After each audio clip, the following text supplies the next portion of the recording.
think one of the big things that a sportsman has to have is discipline, which also kind of works for professionals. How did that happen for you? Just the discipline? Was it just the love of the sport, or were there days where you did have to also force yourself to do what had to be done?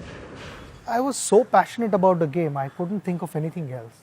I didn't want to be anyone else in life. I just wanted to play cricket for India, and that was my life. So it was all about having fun, it was all about enjoyment, it was about living that wonderful dream. That journey was beautiful, and I was prepared to do anything for that. Yes, when I was 11, 12, there were occasions I felt like bunking practice, but my coach would come home on a scooter and he would say, okay, get your kit bag, we are going and we're practicing. We're not missing any session. So those were important sessions for me. If I put them all together, there were quite a few sessions and I learned a lot in those sessions. So to all the kids, listen to your coaches and your parents. There'd be distractions, and it is natural. But don't skip those sessions. Avoid doing all those things because there'll be time to enjoy all those things later on in your life. Going back to November 2013, when you announced your retirement, did you actually have to go out looking for challenges, or were they all there and you just now had the bandwidth to look for them, to chase them? The challenges in any profession will be there. Whether you're on the field or off the field, there are on-field challenges when you're on the field, and there are off-field challenges in day-to-day life. And that is what makes life interesting. That is what made cricket interesting as well. I've completed 3 years of retirement. So the first half of my life was 24 years of international cricket. And here I've only completed 3 years. So I'm still in that phase where I'm learning. And what I don't want to stop in life is that learning process. How has your second innings been? What has Sachin been doing after November 2013, and what's the new focus now? Second innings has been special, without any doubt. Second innings has just begun. I'm able to do all those things which I was not able to do for the last 24 years. Travel to different parts of the world, meet different people, get involved in different things. During my cricketing days, it was everything to do with cricket. And everything, all the offers which came to me, I would actually evaluate those things. Is it going to harm my cricket? Is it going to stop me from giving my best on the field? Is it contributing in making me a better person? And then we move forward. I'm continuing to do those things, but I have now more time to engage myself in different activities. The first innings was about chasing my dream. The second innings is all about satisfaction. Would you say your father and your coach were the two biggest influences in your life? My father, my coach, and my brother. This team was a terrific team. When it came to life lessons, my father was my guru. When it came to cricketing lessons on field, it was my coach, Mr. Ramakant Achrekar. And then cricket and generally in life, it was also my brother Ajit. Three of them really contributed a lot, and we were able to segregate these three things. I started playing cricket when I was 11, and at that time I did not know much about cricket. I didn't know the intricacies which were taught to me by my brother and my coach, right from how to pack your bag, how to prepare yourself before the game. So speaking about preparation and focus, some days are bigger than the others, some matches are more important than the others. Is there any difference in the way you used to prepare for a really big day? With me, preparation started from packing my bag, and that continued right till the end of my career. It continued, and then I would sometimes start my preparation by ironing my clothes in the room. I would not give my clothes to the laundry.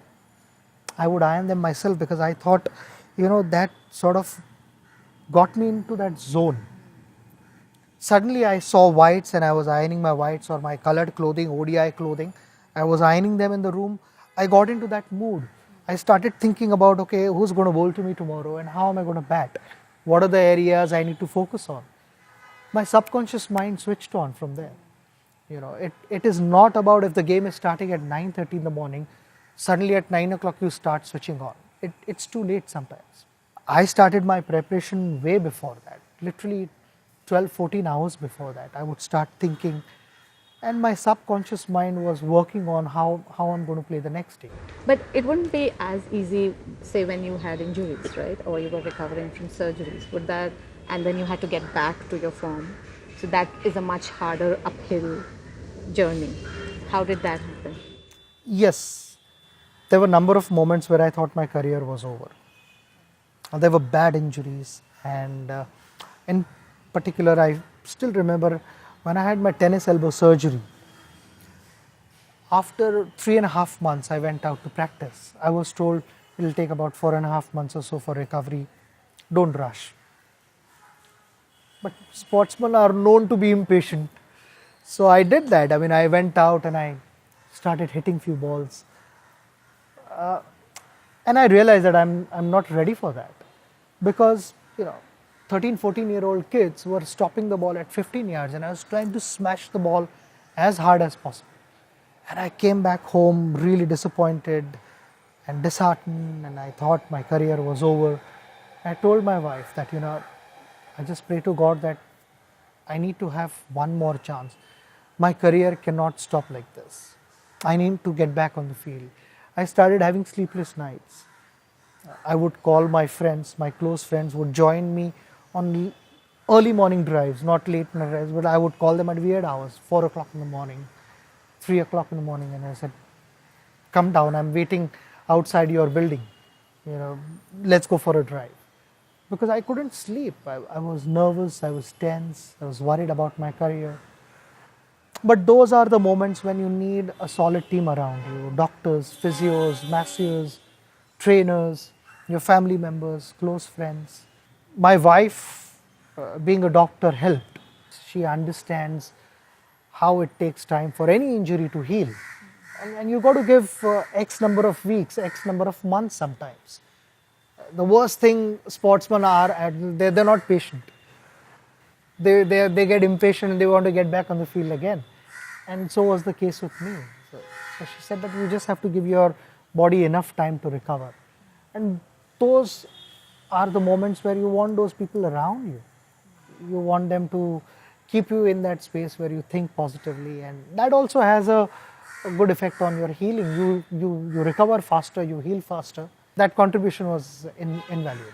There's a book actually for professionals that says what got you here won't take you there, which means that the skills that got you to a certain point will not help you go to the next level. Would you feel that there are new skills that you needed to adopt or use the skills that you already have? Yeah, like in cricket itself, we face challenges.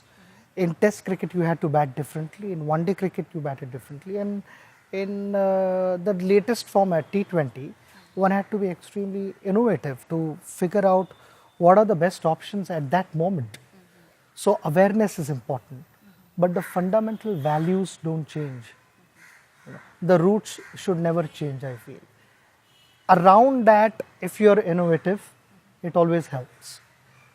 But if you are trying to change yourself completely, trying to change your natural instincts, your decision-making ability, then you'll always clutter up your mind with various thoughts.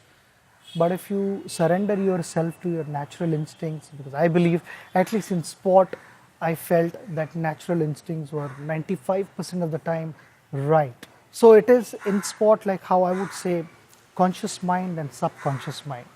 If you surrendered yourself to subconscious mind, you are making the right calls. But the moment your conscious mind started messing around with your head, there were doubts. There were unnecessary shots played. And so is the case generally in life, I feel.